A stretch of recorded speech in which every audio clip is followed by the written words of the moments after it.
कहा कि पाकिस्तान दुबई बन जाएगा बड़ा जल्द, तो मैंने कहा कि पाकिस्तानियों ने कोई। अच्छा, मैं अब आपको असली सीन बताता हूं। देखिए, बात यह है कि मुझे दुबई से इन्वेस्टमेंट नहीं चाहिए, मुझे वो इन्वेस्टमेंट रोकनी है जो पाकिस्तान से दुबई जा रही थी।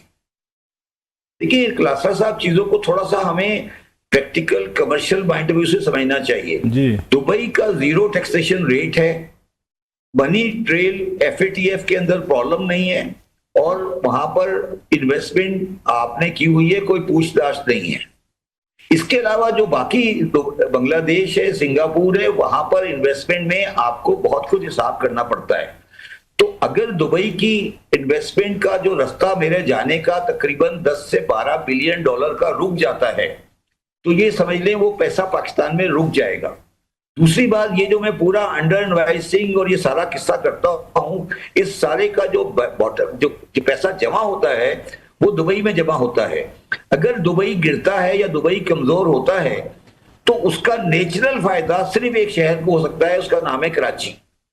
और अगर दुबई की फ्लाइट्स को डाइवर्शन मिलती है तो वो कराची को मिली है। और मैं ये आपको आज प्रिडिक्ट कर रहा हूं कि जो 30 साल में हमारे कुछ लोगों ने जो आज इख्तिदार में है, जिस तरह कराची को खराब कराया था, अब ये वापस अपनी जगह पर आ गया है, और दुबई की जो हनीमून थी वो खत्म हो चुकी है।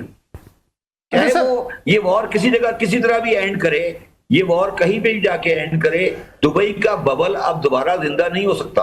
अच्छा सर, आपके ये बात अपनी जगह पे, तो ये पाकिस्तान के हवाले से इन्वेस्टर्स है जो हमारा कारोबार, ये आपसे बेहतर कौन जानता है, वो तो बात कहते हैं पाकिस्तान में ये टैक्स रिजीम सबसे ज्यादा टैक्सेस है, यहाँ पे वो नहीं कर सकता, उसको देने पड़ते हैं। फिर सुपर टैक्स भी आपने उसके ऊपर लगा दिया, फिर बिजली महंगी है, फिर इंफ्रास्ट्रक्चर के मसाइल हैं। तो अब समझते इन्वेस्टर तो छोड़ के इसलिए जाता है कि यहाँ पे टैक्सेशन, इंफ्रास्ट्रक्चर, महंगाई, या महंगा आपका इनपुट वगैरह, तो वो फिर दुबई में तो चीजें नहीं थी। मैंने आपको बात की ना, मैंने आपको कहा कि मैं वो पाकिस्तान का वाहिद आदमी था जिसने कहा था कि SIFC में इन्वेस्टमेंट नहीं आएगी, ठीक है। और आप सारे लोग SIFC की बात कर रहे थे, मैंने कहा था SIFC में इन्वेस्टमेंट नहीं आएगी, और आपने देख लिया SIFC में इन्वेस्टमेंट नहीं आई। क्यों नहीं आई सर? क्या मतलब आप क्या समझते हैं इन्वेस्टमेंट ना आने की क्या वजह? हालांकि बड़ा हाईएस्ट फोरम था, इसमें मिलिट्री भी थी, सिविलियन भी थे, टॉप ब्रास भी थी, they were on the same page.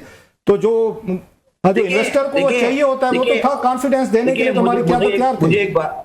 मुझे एक बात बताएं क्रासा साहब, अगर मैं जाऊं कहीं इन्वेस्टमेंट करने के लिए और मुझे जाकर मिलना पड़े वहां पर फौजी अफसरान से, तो मैं क्या इन्वेस्ट करूंगा? नहीं, आप देखिए पाकिस्तान में तो हमेशा से सर ये सऊदीज हो, चाइनीज हो, यू सर, अमेरिकन हो, वो तो फौजियों के साथ डील करते रहे सर। नहीं, मुझे आप एक कॉमन सेंस का जवाब दे। मैं चला जाता हूँ मॉरिटानिया, मैं चला जाता हूँ अजरबैजान, मैं चला जाता हूँ कहीं पे, वहां मुझे आप कहते हैं कि यार एक फौजी जनरल साहब से आप मिलें, वो आपको इन्वेस्टमेंट के लिए असिस्ट करेगा। तो आप बताएं क्या वो बंदा कॉन्फिडेंस में आएगा या नहीं आएगा? अच्छा सर, 2 साल पहले तो फौजी जनरल नहीं था, SIFC नहीं थी, 2 साल पहले फिर क्यों इन्वेस्टमेंट नहीं आ रही थी? सर मैं आपसे यही तो अर्ज कर रहा हूं, मैंने कहा ना कि आप लोग ये समझ रहे थे कि कराची को छोड़कर आप इन्वेस्टमेंट करवा लेंगे। यही तो मैं रोता रहा हूं, पिछले 10 साल से रो रहा हूं कि भाई इन्वेस्टमेंट आएगी तो कराची में आएगी, नहीं तो नहीं आएगी। यही तो मैं समझाने की कोशिश कर रहा हूं कि भाई आप पाकिस्तान को पहले समझें। आप मुझे बताएं कि वहां पे इस्लामाबाद में ड्रोन गिर रहा है, वहां कौन बंदा इन्वेस्टमेंट करेगा? ठीक है, तो आप लोगों को ये बात समझ नहीं आ रही कि पाकिस्तान की ज्योग्राफिकल एंटिटी को समझें पहले। पाकिस्तान में जो आपकी ग्वादर पोर्ट है वो कभी भी फैसलाबाद से कनेक्ट नहीं हो सकेगी, ना कभी पिशावर से कनेक्ट हो सकेगी। वो एक्चुअली ट्रांसशिपमेंट की पोर्ट है। आप उसे ट्रांसशिपमेंट की पोर्ट बनाए, वो चल जाएगी। अगर आप कह रहे हैं मैं उसे फैसलाबाद से मिलाऊंगा, तो कोशिश करके देख लें, आप पूरी करके देख लें क्या होता है आपके साथ। तो जब आप फैसले करते हैं, जब आप माशी फैसले करते हैं सियासी बुनियादों पर, क्या आपके ख्याल में सर, आप क्योंकि बहुत अहम ओहदों पे रहे हैं, इंटेलिजेंट आदमी है, चीजें समझते हैं, आप क्या मशवरा देंगे कैसे इन्वेस्टमेंट लाई जाए? आप कोई फार्मूला, कोई तरीका तो बताएं। मैं आता हूं उसके ऊपर, मैं अब उसके ऊपर आता हूं सर। मुझे ये बताएं कि कराची एक्सपोर्ट प्रोसेसिंग जोन एक बना हुआ है, छोटा सा, बिल्कुल छोटा सा है वो जी, ठीक है। आप उसकी परफॉर्मेंस जाके देख लें, उसके मुकाबले में सियालकोट एक्सपोर्ट प्रोसेसिंग जोन को देख लें, आप उसके मुकाबले में फैसलाबाद एक्सपोर्ट प्रोसेसिंग जोन को देख लें, आपको समझ आ जाएगी। मैंने आपके सामने दो मिसालें रखी नहीं, ना, उनको एक export एक्सप्लेन processing कर zone देना जरा, कराची दोनों है। का मवाजना कर दें सर, क्योंकि आम आदमी मेरे जैसा नहीं समझेगा कि दोनों में क्या कंपैरिजन नहीं, कर मैं देना आपको थोड़ा सा। समझाने की कोशिश ये कर रहा हूं कि आपको वो मॉडल लाना पड़ेगा जो कि मॉडल चाइना ने लगाया था। देखिए, टैक्सेशन मसला नहीं है हमारा इस वक्त क्लासा सर। साहब, मसला ये है कि मैं अगर एक्सपोर्ट करना चाहता हूं तो मेरे पास एक्सपोर्टेबल सरप्लस ही नहीं है ना, मैं क्या एक्सपोर्ट करूंगा, है ही नहीं कोई चीज, कॉटन नहीं है, राइस नहीं है, कुछ नहीं है ना। तो हमारा जो मॉडल हमें करना चाहिए वो ये है कि हम इंपोर्ट करें, उसको प्रोसेस करें और री एक्सपोर्ट करें, जो कि चाइना का मॉडल था शुरू में। अब हमारा शौक ये है कि ये इंडस्ट्री हम सियालकोट, फैसलाबाद, पिशावर में लगाएं। भाई ये नहीं लग सकती पिशावर से लेकर पिशावर में, ये लगेगी Karachi industrial export processing zone में।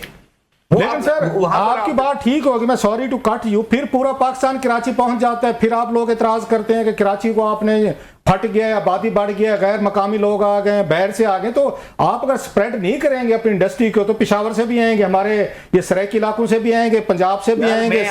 मैं तो बार बार ये कह रहा हूं ना, मैं तो क्लासा साहब आपको ये कह रहा हूं कि जितने भी मेरे कराची में लेबर फोर्स है उसमें से 80% सराइकी है। और लाहौर क्यों नहीं जाते वो? अगर इतना अच्छा वेल गवर्न पंजाब है तो वहां क्यों नहीं जाते? बताएं ना मुझे, कोई सराइकी दिखा दें जो कराची में नहीं आता। नहीं सर, हमारे इलाकों में इंडस्ट्री नहीं है ना, हमारे इलाकों में इंडस्ट्री नहीं है, एग्रीकल्चर ज्यादा है वहां पे। एग्रीकल्चर क्यों नहीं है सर? आपका इतना वेल गवर्न पंजाब है तो क्यों नहीं लगाते इंडस्ट्रीज का? अभी तो आपने कहा है कि सियालकोट गुजरांवाला की बजाय इसको वहां कराची में लगाना चाहिए। वही तो मैं पूछ रहा हूँ ना, मैं यही तो कहने की कोशिश कर रहा हूँ ना कलासरा साहब कि सियालकोट वालों को ये समझ आनी चाहिए कि वो एक्सपोर्ट रीप्रोसेसिंग जोन नहीं बना सकते, ये कराची में बनेगा। तो वो बिला वजह टाइम जाया करते ना मुल्क का, पूरे मुल्क का, मैं ये कह रहा हूँ। ठीक है शबर साहब, शबर साहब थोड़ा सा करंट सिचुएशन पे जो है वो मैं आपसे पूछना चाहूंगी, हुकूमत के पास क्या ऑप्शंस हैं? $100 पर बैरल के ऊपर अगर प्राइसेस रहती हैं, अभी हमने 50-55 रुपए जो है वो पास ऑन किया है तो लोगों की चीखें निकल गई हैं। आगे क्या ऑप्शन होगा? अगर इस गरीब आवाम पे पास ऑन करते हैं तो मसला है, हुकूमत अपने ऊपर लेती है तो अपने फाइनेंसेस कैसे मैनेज करेगी? क्या आप क्या मशवरा देंगे? देखिए मेरी बात सुनो रबिया, बात ये है कि इस गवर्नमेंट के पास सबसे अच्छी बात ये है कि इसके पास अपोजिशन नहीं है। सही, इनकी अपोजिशन है ही नहीं कोई। आपने 55 रुपए का आपने पाकिस्तान में सबसे बड़ा इंक्रीज कर दिया पेट्रोल का। जी बिल्कुल। कोई एक आदमी भी सड़क पर नहीं आया, एक आदमी ने भी ऑब्जेक्शन नहीं किया। वो बेचारे अपने इमरान खान की जमानतें कराने में लगे हुए हैं, यही है ना। तो ये तो इससे ज्यादा मैंने बेवकूफ अपोजिशन जिंदगी में नहीं देखी। इससे ज्यादा मैंने नालायक और बेवकूफ अपोजिशन जिंदगी में नहीं देखी। ये तो अगर जिस तरह की अपोजिशन यहाँ है, इनको तो 10 साल हुकूमत करते रहेंगे, ये जो मर्जी करें आवाम के साथ, इनको कौन पूछेगा।